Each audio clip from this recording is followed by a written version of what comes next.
सत्संगत जी, प्यार से कहना धन निरंकार जी। सत्संग का आनंद लेते हुए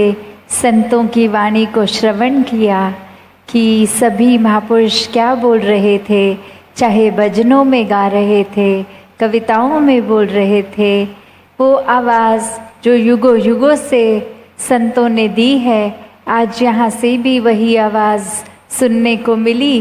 कि मानव जीवन मिला है तो इसके हर पल में एक जो दान मिला है, एक परमात्मा द्वारा जो एक है, तो वो यही कि जीवन को सिर्फ हंसी खेल मौज मस्ती में ही ना समर्पित कर दें, अपना ख़त्म कर दें। एक जीवन मिला है मानव का तो परम लक्ष्य प्रभु परमात्मा की प्राप्ति के लिए मिला है, तो कैसे इसके लिए ये एक ज़रूरी है कि जीते जी ब्रह्म ज्ञान प्राप्त कर लें और अपनी पहचान कर लें। इस निराकार की पहचान करते हुए अपनी एक आत्मा की जो असल सच्चाई है उसकी जानकारी मिल जाए, ताकि जिस दिन ये शरीर ख़त्म हो उस दिन फिर ये आत्मा को पता हो कि कहाँ से आई है, कहाँ जाना है, वरना तो सिर्फ भटकन ही भटकन होगी। तो कैसे एक भक्ति की जब बात करते हैं तो भक्ति की शुरुआत ही ब्रह्म ज्ञान से होती है। जब इस परमात्मा को देख लिया, इसके एक अपने से जो कनेक्शन स्थापित कर लिया, तो भक्ति की शुरुआत वहाँ से है। फिर भक्ति को एक और मजबूत करने के लिए बात विश्वास की आती है। एक तरीका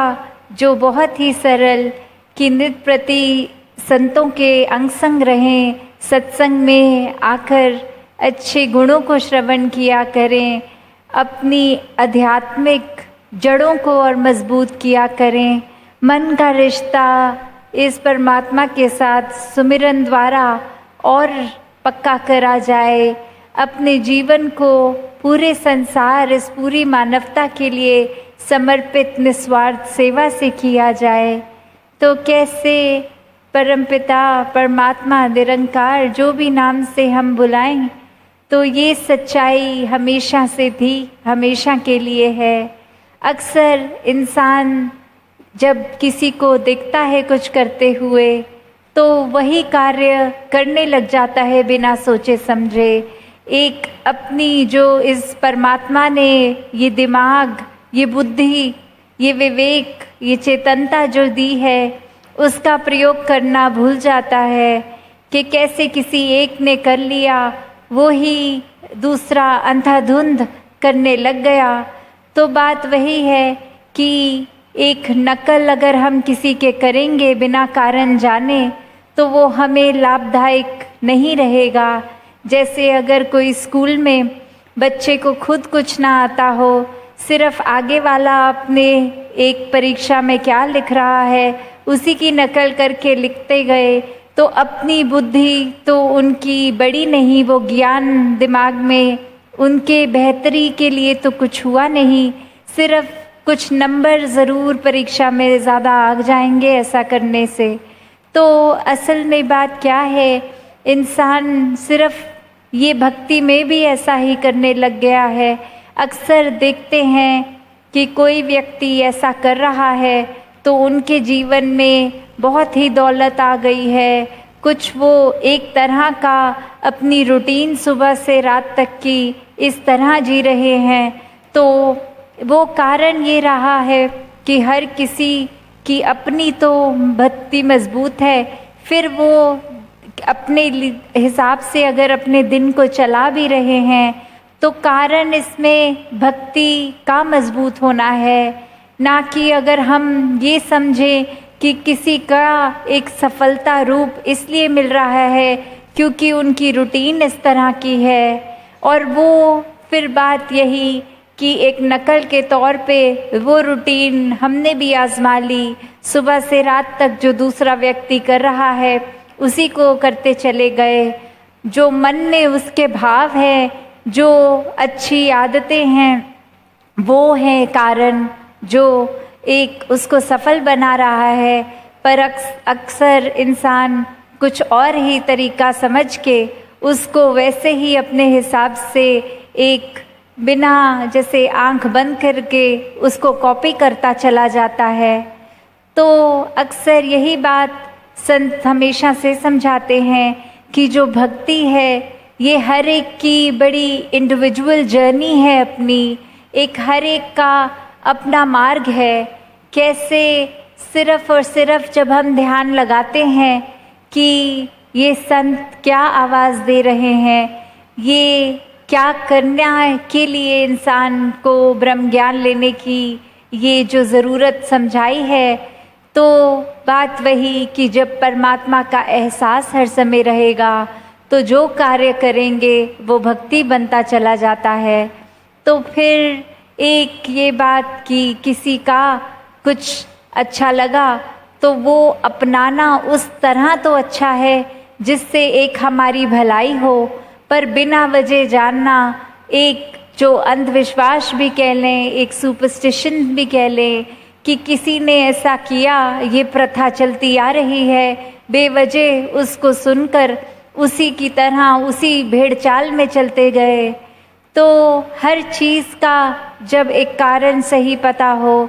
तो वो कार्य किया मुबारक रहता है, वरना तो संसार में अनेकों भ्रम हैं और सिर्फ ब्रह्म ज्ञान द्वारा ही वो भ्रम भुले के भ्रांतियाँ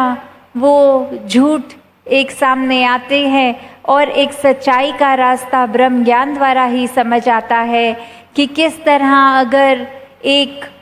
संसार का उपज ही इस परमात्मा ने किया है तो इसकी बनाई कोई भी रचना अशुभ नहीं है। कैसे फिर ये पता चलता है कि हर समय ही एक मुबारक समय है, कोई दिन, कोई घंटा, कोई खास वो उसमें कोई अच्छाई उस तरह नहीं है, सभी परमात्मा की बनाए हुए समय हैं। कोई भी दिशा ज़्यादा श्रेष्ठ नहीं है, सारी दिशाएं ही इस परमात्मा ने बनाई हैं, सभी एक बाहर एक मुकाबले में एक तरह की ही श्रेष्ठ हैं। सभी इंसान इस परमात्मा ने बनाए हैं, तो ऊंच नीच, जाति पाति, रंग, किसी तरह के और भी जो भेदभाव हैं उससे हम अगर एक नफरत करने का कारण ढूंढ रहे हैं तो नुकसान हमारा ही है, क्योंकि परमात्मा ने तो सभी को एक समान बनाया है, सभी के अंदर तत्व भी एक जैसे हैं। एक शक्ल को भी देखें तो आंखें, नाक, कान, मुंह, ये शरीर सभी एक समान है। और हमने इंसानों ने क्या कारण ढूंढ दिया, वो उस प्रांत का है, उस राज्य का है, उस देश का है, इस तरह का खाता है, उस तरह की बोली भाषा बोलता है, तो ये कारण बन गए एक नफरत करने से कि हमारे जैसा जो दिखता नहीं, खाता नहीं, वो इंसान अच्छा नहीं होगा। तो इंसान तो इस परमात्मा द्वारा बनाए ही गए इसलिए कि पूरी मानवता के कल्याण का लिए अपना योगदान दें, अपने अंदर निंदा, नफरत, वैर, ईर्ष्या इत्यादि जैसे बुरी भावना न रखें, प्यार, नम्रता, सहनशीलता, विशालता, करुणा, ऐसी अच्छाई को पालें। एक मानवीय गुण एक मानव में होने ही प्रमाण है कि वो असल में मानव है। तो कैसे एक अच्छाई का रास्ता, ये सच्चाई का रास्ता जो ब्रह्म ज्ञान द्वारा मिला है, इस निराकार के एहसास में रंग के जो भी एक हमारा फिर रास्ता होगा, वो जब ये एहसास है मन में तब तक वो रास्ता सही होगा। जिस समय हम निराकार को भूल जाते हैं, अहंकार को मजबूती दे देते हैं अपने अंदर, ये मान लेते हैं कि हम ही श्रेष्ठ हैं, हमारे द्वारा कार्य किए गए ही महत्वपूर्ण हैं, तो फिर वो अहंकार मन में प्रबल होने के कारण हम अपना भी नुकसान कर देते हैं और दूसरे का भी उससे कोई हित नहीं हो पाता। एक अक्सर सेल्फ प्रमोशन की भी बात जो आती है, अक्सर सेवा करते करते भी एक अगर हमें लगता है कि हम अगर कोई कार्य को एक दूसरे को बता दें कि हम इतना सारा दान कर रहे हैं, हम इतने महान काम कर रहे हैं, हम इतने एक जिंदगियों में इतनी अच्छाई डाल रहे हैं, तो फिर वो सेवा भी एक दिखावे की सेवा हो गई। जब मकसद ये हुआ कि मैं ये सेवा कर रहा हूँ, लोग मुझे पहचाने कि मैं कितना अच्छा इंसान हूँ, इतना कुछ करता हूँ समाज के लिए, तो कैसे जब एक मन में ये बात आ जाएगी कि ये कर्ता परमात्मा है, इस परमात्मा ने ही बल बख्शा है तो शरीर चल रहा है, इस परमात्मा ने भी जितनी भी दौलत दी उससे कुछ हम कार्य कर पा रहे हैं, इस परमात्मा ने जितनी बुद्धि दी उसी द्वारा हम सोच पा रहे हैं, तो ही जब हर काम का श्रेय इस परमात्मा को दिया जाता है, खुद को उस स्थिति से निकाल के कि परमात्मा चाहता तो ये कार्य किसी और से भी करवा सकता था, फिर हमसे अगर ये घट चुना तो इसमें हमें अपने ऊपर तो श्रेय लेने की कोई बात ही नहीं है। ये परमात्मा का कार्य परमात्मा ने किसी से भी करवा दिया। जब ऐसे मन में भाव होते हैं तो फिर वो जीवन बहुत ही नम्रता वाला जीवन होता है। फिर दिल पे ऐसा जो जीवन जी रहे होते हैं उनके एक बुराई की मिट्टी नहीं चढ़ती। वो जब खुद का ही कोई अस्तित्व नहीं जानते, ये पता है कि ये शरीर भी, ये मन, ये सोच, ये कुछ भी जो हमारे पास है वो इस दातार का तन मन धन दिया गया है, तो फिर इसी की वस्तु जब इसी को सौंपते हैं तो फिर अपना तो कुछ रहा ही नहीं। फिर वो नुकसान देने वाले कोई भाव मन में जन्म नहीं लेते कि आज अगर परमात्मा ने कुछ सुख सुविधा के रूप में दे भी दिया और कल ले भी ले तो उससे मन पे कोई बुरा प्रभाव नहीं पड़ता कि इसी की मर्जी है। आज अगर महल दे रहा है और कल आर्थिक अवस्था खराब होने से झोपड़ी भी मिल रही है तो भी इसका शुक्राना है हर समय, इसको जो ठीक लगा इसने दिया। तो ये शरीर भी आज ठीक चल रहा है, कल कोई दुख तकलीफ हो तो ये चेतनता तो यही है कि एक शरीर की बीमारी है, एक अस्पताल जाके इलाज कराया जाए, और अगर वो इलाज होने के बाद भी एक शरीर में कमी है तो फिर भी उसका कोई एक दिमाग पर असर ना आए। वही बात कि शरीर में कमज़ोरी भी है तो मन तो दुरुस्त है। इस परमात्मा ने जैसे शरीर दिया, जैसे चलाना चाहा उसको चला रहा है। तो ऐसे अगर हम पल पल कोई भी घटना अपने जीवन में देख लें, अड़चन हमें तभी आती है जब हमारा दिल और दिमाग कुछ चाह रहा होता है और उस मुताबिक वो वस्तु या वो घटना नहीं घटती, और फिर हम इस परमात्मा को कोसते हैं कि पूरे संसार का तो भला कर रहे हो, हमारी तो ये इच्छा पूरी नहीं कर पा रहे हो। और बात यही कि हमसे ज़्यादा बेहतर ये परमात्मा को पता है कि हमें जीवन में क्या देना है, क्या नहीं देना। तो जब हम अपने मन को पूरी तरह सरेंडर कर लेते हैं इस दातार के आगे, फिर जो कुछ भी इस जीवन में मिलता है उसमें हमको कृपा ही दिखती है, उसमें सिर्फ और सिर्फ हमारी भलाई ही है। तो जब मन की इच्छा की भी बात आती है, अक्सर लोग कहते हैं कि बिल्कुल इच्छा से रहित हो जाओ तो ही बात बनेगी, पर अगर इसको भी गौर से सोचें तो कोई इच्छा ना होना भी एक तरह की इच्छा ही है।